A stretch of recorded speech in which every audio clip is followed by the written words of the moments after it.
del mundo, el padre Gabriel Amor, que mantiene día a día una lucha a brazo partido con el maligno. El exorcismo es una plegaria. No es, por tanto, algo espantoso, algo que hace temblar a la gente. Es una simple oración en la que se pide a Dios liberar a la persona de la presencia o de la influencia del diablo.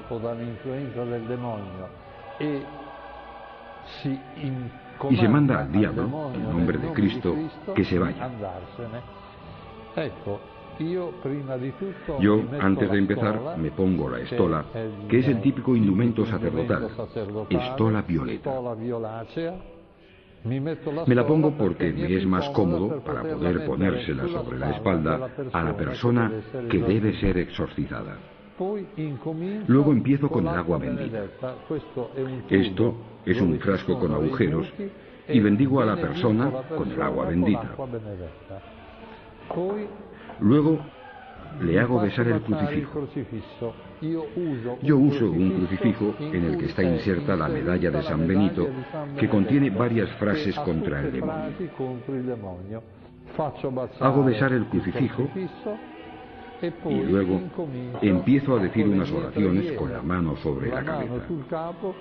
En general, los exorcistas tienen en la otra mano el libro con el ritual de los exorcismos, pero yo no lo necesito porque me lo sé de memoria después de haber hecho tantos, y pongo la otra mano sobre la espalda, y así rezo. En un determinado momento utilizo el aceite de los catecúmenos, que es el aceite que usan en el bautismo. Es importantísima la oración. El Evangelio nos dice que algunos diablos no se echan sino con la oración y el ayuno.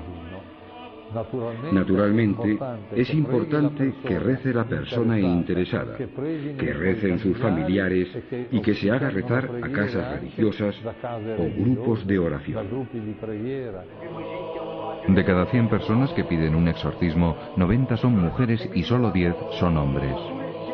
¿A qué puede deberse esta fuerte preferencia de Satanás por el sexo femenino? El exorcista de Roma aventura varias causas. Son muchas más las mujeres poseídas por el diablo que los hombres. ¿Por qué? He buscado varios motivos, pero no he encontrado uno verdaderamente persuasivo.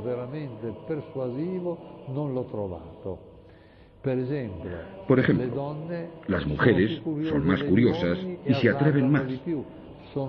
Frecuentan más a los magos, a los cartomantes y las sesiones de espiritismo, o son más asiduas a ritos satánicos. Por eso se exponen más. Otro motivo sería que el diablo ataca a la mujer porque a través de la mujer espera llegar al hombre, como en el caso de Adán y Eva, y en que fue Eva quien convenció a Adán a hacer lo que había hecho ella, a comer la manzana. Otro motivo que puede tener un valor teológico, para vengarse de Nuestra Señora. No hay duda que la enemiga de Satán, por excelencia, es María Santísima. Por otra parte, muchos hombres no se atreven a ir al cura, mientras que las mujeres están más dispuestas a acercarse a un sacerdote para pedir un exorcismo. Contrariamente a Francia o Italia, España ha experimentado una gran crisis de exorcistas oficiales. Tanto es así que algunos han llegado a viajar a Roma para ser exorcizados por Amort, cosa que éste desaconseja.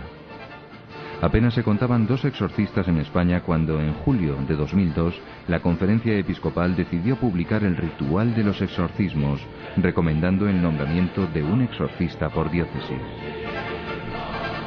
Una de las razones por las que al parecer no abundan los exorcistas es el miedo a la venganza del diablo contra quien le combate. ¿Está fundado ese temor? Después corren muchas historias de venganzas del demonio contra exorcistas, muchas. Son falsas, son mitos que van corriendo y corriendo y al final se hacen grandes. Aunque, para ser honesto, debo decir que alguna vez sí que han ocurrido. Pero si han ocurrido ha sido porque Dios lo ha permitido. Porque Dios lo ha permitido. Si no, no.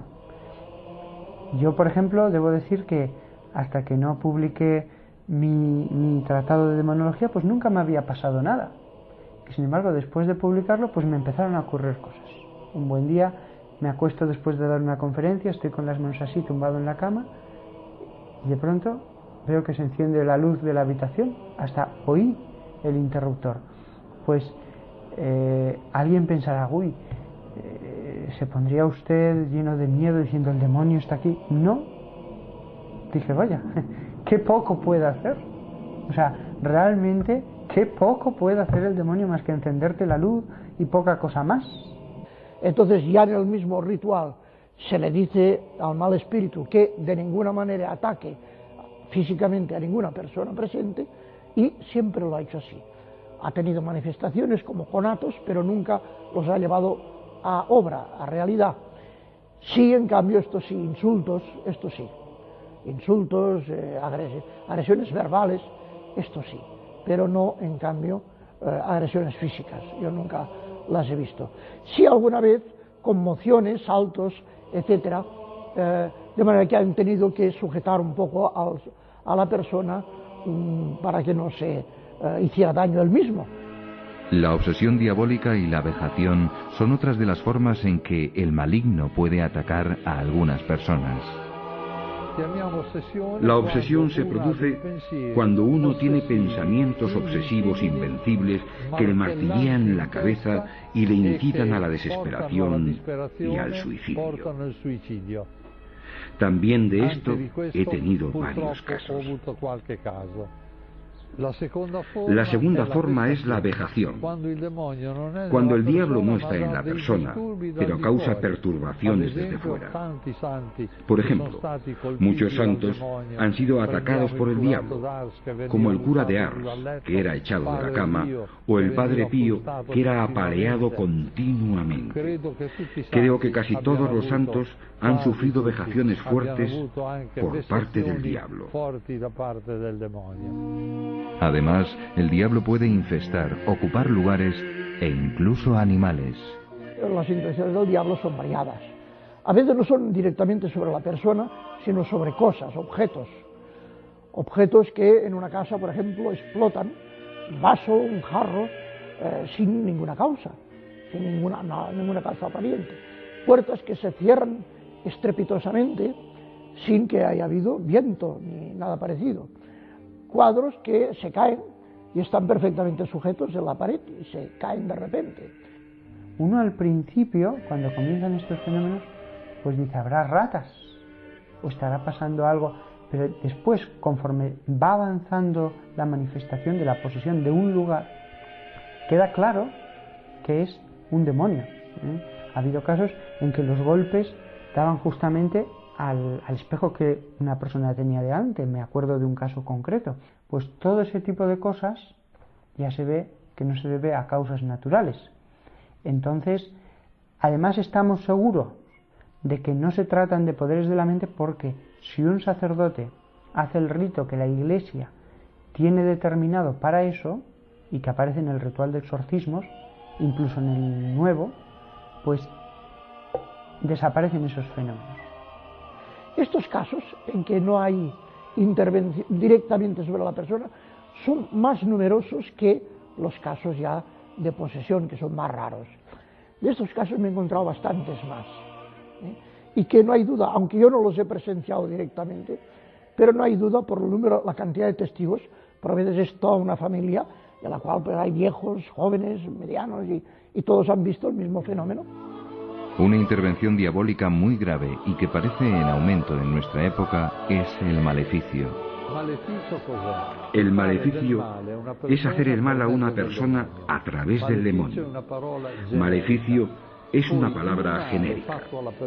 El mal infligido a la persona por medio del diablo puede hacerse de muchos modos diversos. La forma más común del maleficio es el hechizo. El maleficio puede hacerse con un hechizo, con el mal de ojo, con una maldición, con un rito vudú, con una macumba, con un rito satánico. Puede hacerse de muchos modos diversos. A veces las personas que hacen maleficios usan objetos que por vía maléfica introducen dentro de la persona. El caso más grave que yo he conocido es que uno, dentro de su almohada, encontró un sapo vivo. ¿Cómo consiguió entrar dentro? Por vía maléfica, por vía mágica, mediante un maleficio, o sea, a través de la acción del diablo. Ocurre que las personas, para liberarse, necesitan deshacerse de los objetos que les han metido en el estómago de modo invisible. Y sucede entonces que cuando vomitan estos objetos salen cosas verdaderamente extrañas. Voy a enseñarles algunas. Por ejemplo, vean uno que vomitó en una sola vez una cadena metálica así de larga.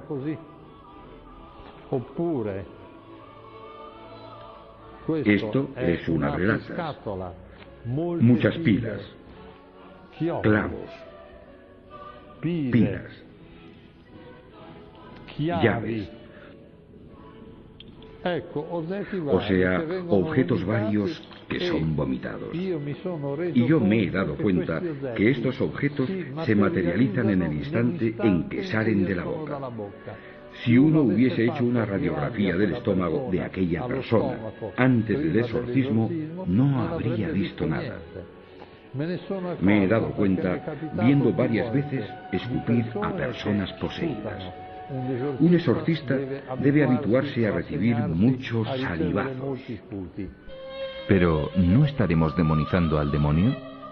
¿Hay que atribuirle directamente todas las guerras y males del mundo? ¿Es el culpable de todos los pecados que se cometen? No todos los pecados son instigados directamente por él, pero sí indirectamente, pues la inclinación al mal no existiría sin el pecado original, instigado por Satanás. ¿Podría el demonio al menos llegar a producir accidentes de aviación o grandes cataclismos como terremotos, erupciones volcánicas o incendios? ¿Puede el demonio provocar un huracán, un terremoto, un desastre natural? La respuesta es que no. Dios no se lo permite. Fíjese usted que si el demonio pudiera simplemente mover un tornillo en un avión en un momento adecuado, podría estar provocando desastres continuamente. Ya no estamos hablando de provocar un terremoto, simplemente mover un tornillo. No, Dios no se lo permite. Solamente al final de los tiempos le permitirá manifestarse de un modo más abierto. Pero mientras tanto, todos los desastres naturales no. Además hay una cosa que debemos tener en cuenta. Todo tiene una causa natural mientras no se demuestre lo contrario. Solo es demoníaco aquello que efectivamente no se puede explicar con ninguna otra causa más que con la intervención del demonio. En cambio, es verosímil la acción de Satán en el origen de conflictos y guerras, por ejemplo, influyendo en líderes políticos perversos. El demonio puede atacar no solo a personas individuales, sino a comunidades enteras. No hay duda que el demonio, entre todas las personas, busca preferentemente las que tienen más influencia sobre los otros. No me cabe ninguna duda de que Stalin se hubiera vendido a Satán para tener éxito.